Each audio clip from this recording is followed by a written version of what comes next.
Kdaj si odprla svoj salon? Jaz sem podjetnica od leta 2004.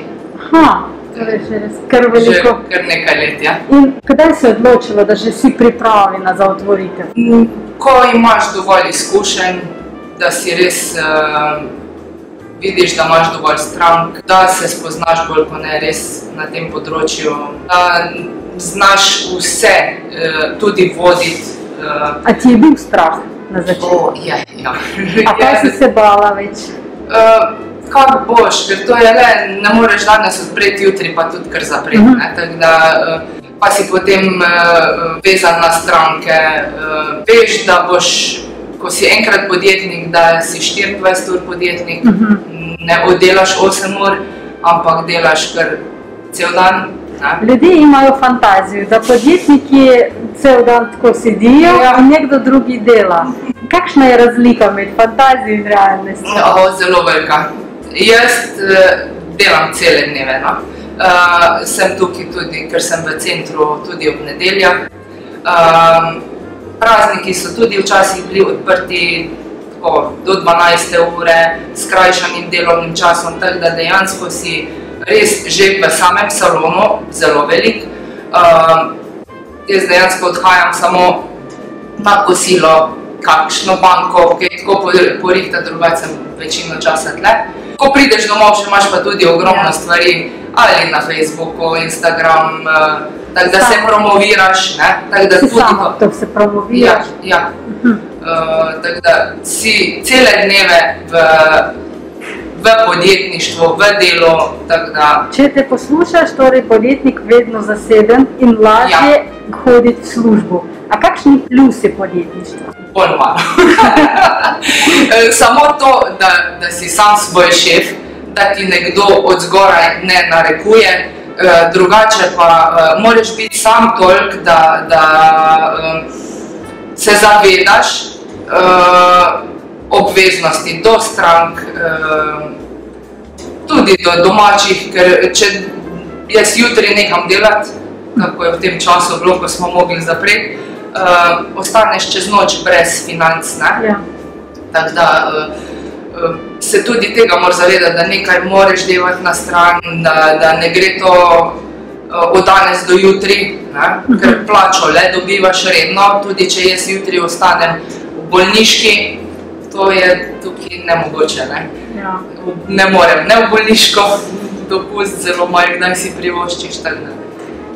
Na začetku veliko ljudi se bojijo s papirjem se ukvarjati, kako to odpreti, različni papirje za salon ali kaj. Te bi so upravniki pomagali ali si sama vse?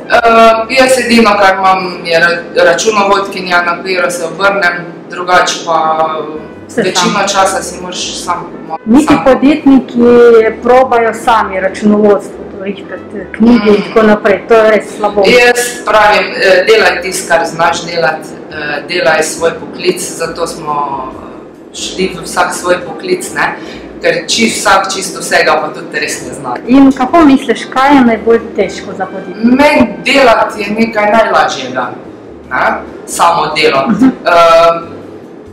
Težko je to pridobivanje zaupanja, pridobivanje novih strank.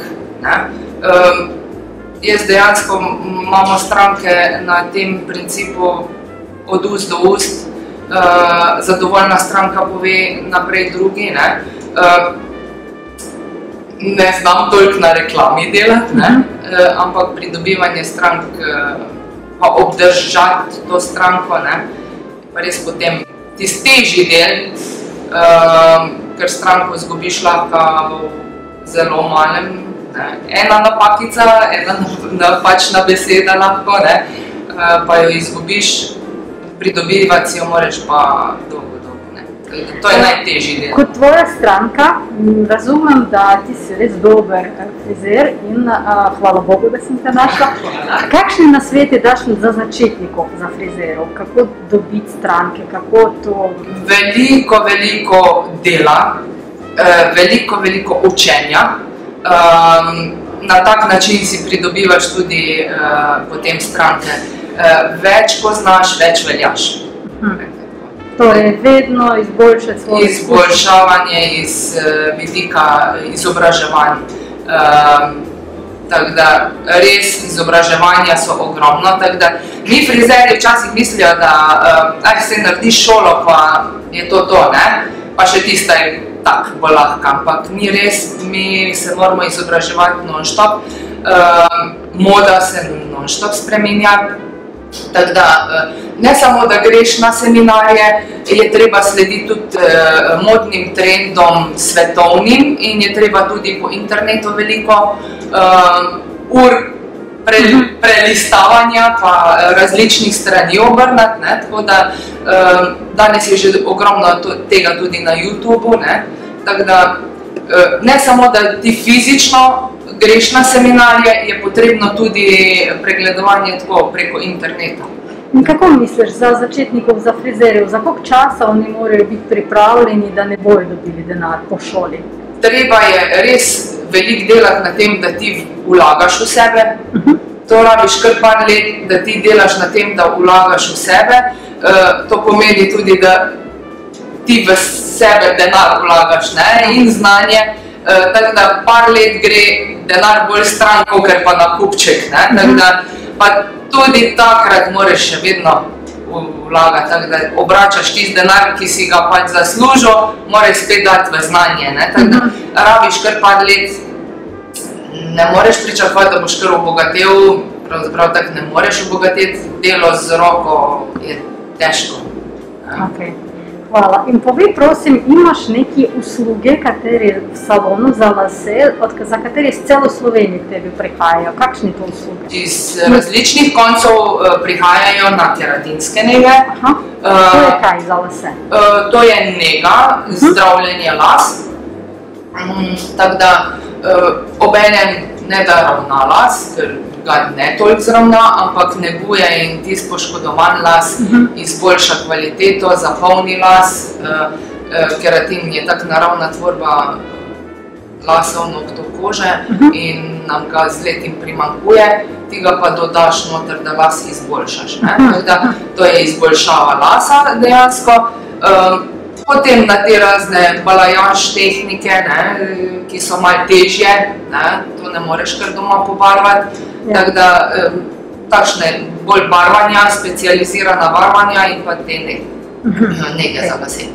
Kakšne usluge imate v salonu? Poleg vseh barvanj, striženj, ženskih, moških, otroških, tudi podaljšujem lase. Sem ena izmed redkih, ki smo se šolali za podaljševanje las, ker delam z firmo Great Lengths, je edina, ki nas je šolala. Vsi ostali delajo tako, se kar sami nekaj naučijo preko YouTuba, tako da to je tudi ena taka, recimo, specializirana zadeva.